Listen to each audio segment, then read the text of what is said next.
Hello Ram Ram Radhe Radhe सभी को। Welcome to teaching career. Practice set 10 का रिवीजन कर लेते हैं। तो चलिए शुरू करते हैं। इसमें सर ने कुछ फोक डांस पढ़ाए थे पहले क्वेश्चन में। चू फाट नृत्य कहाँ का है? तो सिक्किम का हो जाए। इसके अलावा सिकमारी, खुकरी, याकछम, स्नो लायन, भूटिया, ये सारे डांस भी सिक्किम के हैं।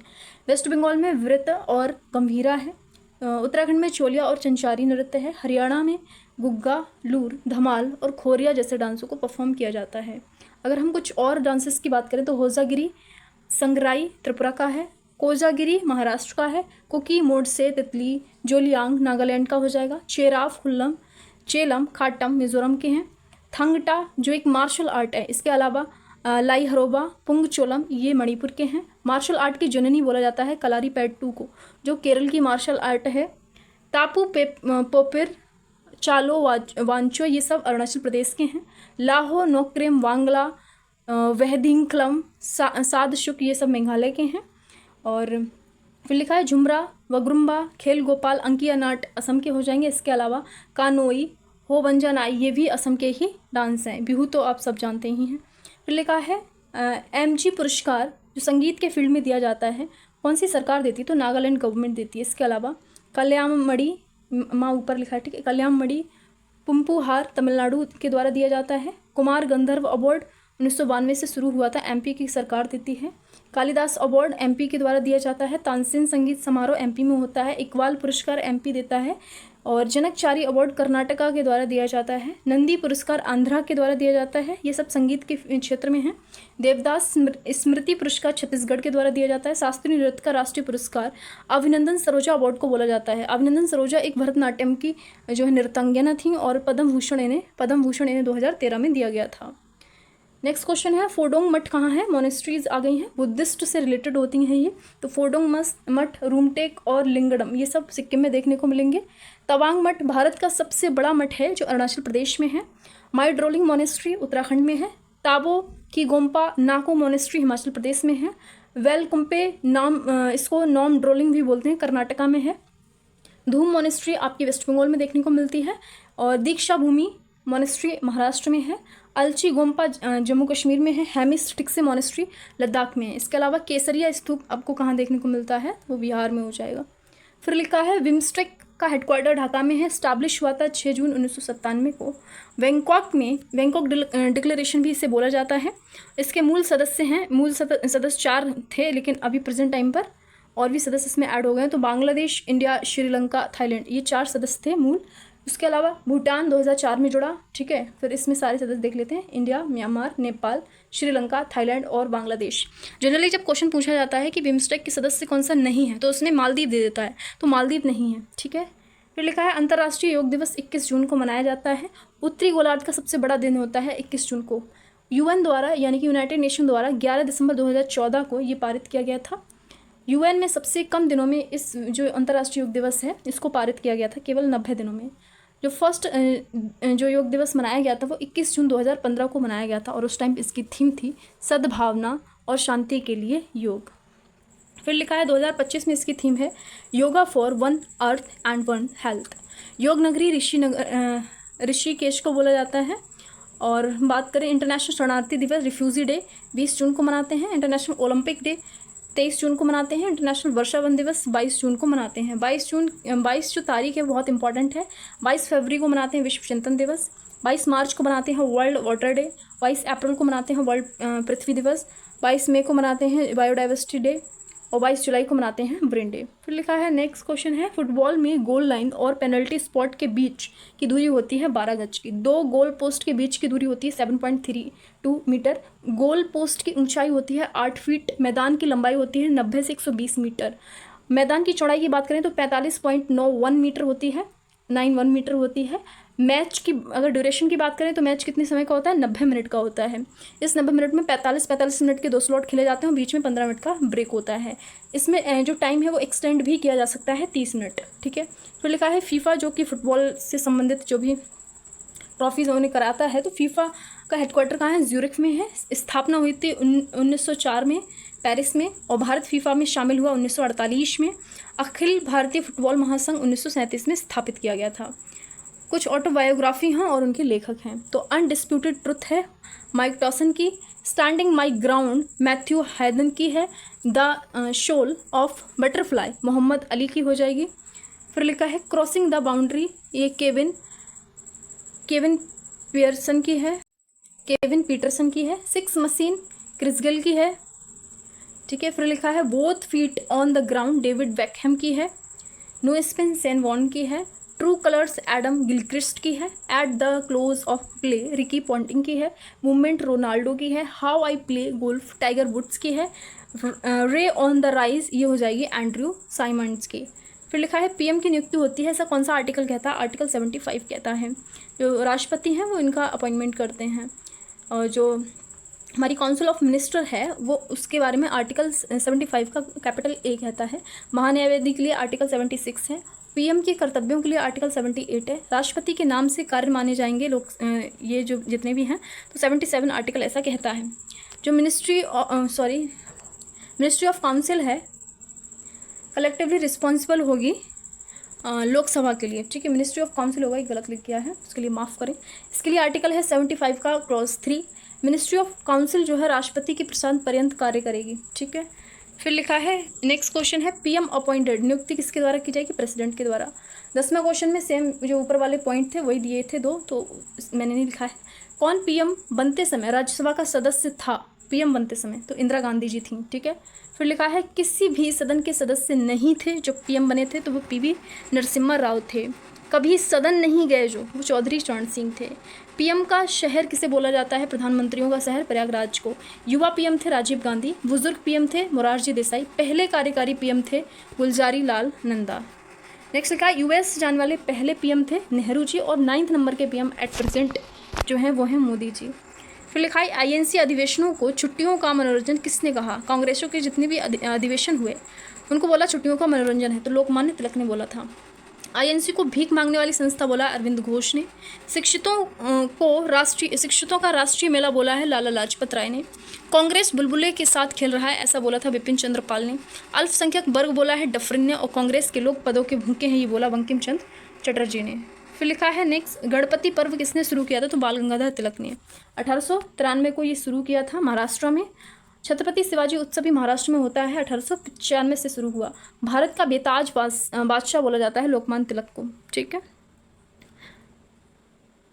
फिर लिखा है भारतीय अशांति का जनक वी शिरोल ने कहा है, ठीक है। फिर लिखा किसको कहा है? इन्हें लोकमान्य तिलक को कहा है भारतीय शांति का जनक वी शिरोल ने।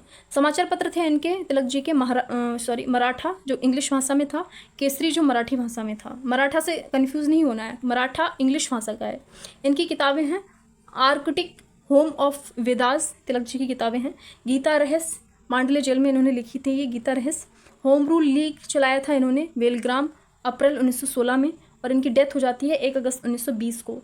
लाठी क्लब की स्थापना इन्होंने की थी। इनकी डेथ कैसे हुई थी? लाठी चार्ज में हुई थी ना इनकी डेथ, ठीक है। फिर लिखा है लाठी चार्ज में तो उनकी हुई थी लाला जी की, लोकमान्य तिलक की नहीं हुई थी लाठी चार्ज में। लिखा है लाठी क्लब की स्थापना उन्होंने की थी। डक्कन एजुकेशन सोसाइटी 1884 में पूर्ण की थी उन्होंने। संस्थापक थे इनके तिलक प्लस गणेश अगरकर, ठीक है, एजुकेशन सोसाइटी के संस्थापक थे। फिर लिखा है 1936 में ऑल इंडिया किसान कांग्रेस की जो मीटिंग है वो कहाँ पर हेल्ड की गई थी? तो लखनऊ में हुई थी। यहाँ पर अध्यक्ष थे इसके स्वामी सहजानंद सरस्वती, और सचिव थे एनजी रंगा।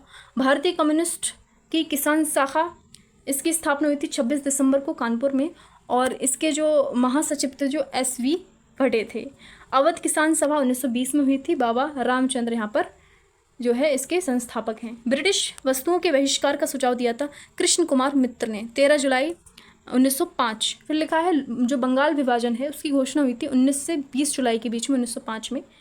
इसका विरोध किया था बंगाल जो विभाजन है इसका विरोध हुआ था 7 अगस्त 1905 को कलकत्ता टाउन हॉल में।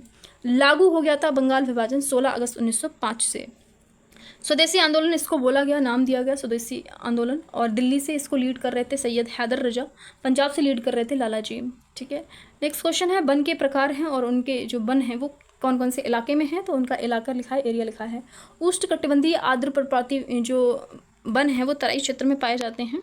ट्रॉपिकल ड्राई डेसिडुअस गंगा प्रदेश में मिलते हैं। अल्पाइन अरुणाचल प्रदेश में देखने को मिलते हैं। और ट्रॉपिकल एवरग्रीन फॉरेस्ट सह्याद्री में देखने को मिलते हैं, और tropical forest silent valley Kerala में। शंकु वन जो कॉनिफेरस हैं वो हिमाचल प्रदेश में देखने को मिलते हैं। कच्छ वनस्पति कच्छ में ही मिलेगी, गुजरात में। मैंग्रोव वन है फिर राज्य हैं इनके, ठीक है। तो कोरिंगा कहाँ मिलेगा मैंग्रोव? आंध्र प्रदेश में मिलेगा। वेम्बनाड केरल में है। पुलिकट तमिलनाडु में है। विक्रोली महाराष्ट्र में मिलेगा। ये सब मैंग्रोव है, ठीक है। सबसे बड़ा मैंग्रोव क्षेत्र कहाँ देखने को मिलता है? सुंदरवन वेस्ट बंगाल में। दूसरा सबसे बड़ा मैंग्रोव है कोरिंगा जो है आंध्र प्रदेश में। मैंग्रोव वनों में जो राइजोफेरा है वो प्रजाति पाई जाती है। फिर लिखा है मैंग्रोव में जो वृद्धि हुई है सबसे ज़्यादा, तो नंबर 1 पे आंध्र प्रदेश। आंध्र प्रदेश में सबसे ज़्यादा वृद्धि हुई है। दूसरे नंबर पर महाराष्ट्र है जहाँ पर मैंग्रोव में वृद्धि देखने को मिली है। नेक्स्ट क्वेश्चन है वन रिपोर्ट के बारे में। पहली वन रिपोर्ट आती है 1987 में। ये वाइनियल होती है, यानी कि 2 वर्ष में एक बार पब्लिश की जाती है। हाल ही में 18वीं नंबर की आई है। पर्यावरण वन और जलवायु परिवर्तन मंत्रालय है उसके द्वारा इसे रिलीज़ किया जाता है। वनावरण देखा जाए तो टोटल 21.76% है। वहीं वृक्षावरण देखा जाए तो 3.4% है। अगर दोनों को मिला दिया जाए तो कितना बैठेगा? 25.17% देखने को मिलेगा। और इसको अगर हम एरिया में देखेंगे टोटल को तो ये जाएगा 8,87,367 किलोमीटर स्क्वायर। फिर लिखा है वृद्धि 2021 से जो हुई है वो कितनी हुई है? तो 1445 किलोमीटर स्क्वायर वृद्धि हुई है वनों में। वन प्लस वृक्षावरण यानी कि वन आवरण प्लस वृक्षावरण दोनों में ही वृद्धि कहाँ पर हुई है? तो छत्तीसगढ़ नंबर 1 पर है। यहाँ पर 684 किलोमीटर स्क्वायर से वृद्धि हुई है। अगर केवल वन आवरण में वृद्धि देखी जाए तो मिजोरम में हुई है। वनावरण क्षेत्र में वृद्धि कहाँ हुई है? सबसे ज़्यादा वनावरण क्षेत्र कहाँ पर है? तो वो एमपी में हो जाएगा। वन प्लस वृक्ष आवरण जो क्षेत्र है वो एमपी में है। वनावरण कुल भौगोलिक क्षेत्र में ज्योग्राफिकल एरिया में देखा जाए तो सबसे ज़्यादा लक्षद्वीप में देखने को मिलता है 91.33% के साथ। मोस्ट फर्टाइल जो सॉइल होती है वो होती है जलोढ़ मिट्टी, that is alluvial soil. 43% area पर पाई जाती है इंडिया के।